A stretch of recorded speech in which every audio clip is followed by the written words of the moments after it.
Eli Peli poikki mielenosoitus alkaa tänään 24. syyskuuta.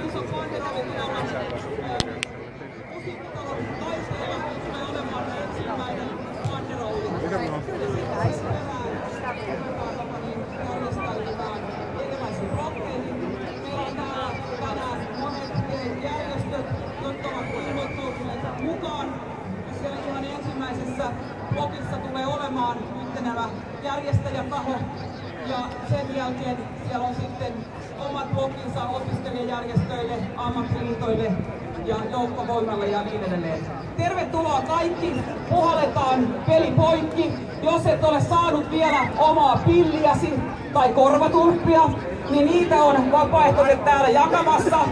Elikkä muistakaa, että jos ette ole saanut vielä niitä, niin käykää hakemassa omat pillinne ja korvatulppanne. Kaikki mukaan! Ja tehkää tilaa siellä edessä, kiitos.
No niin, näin.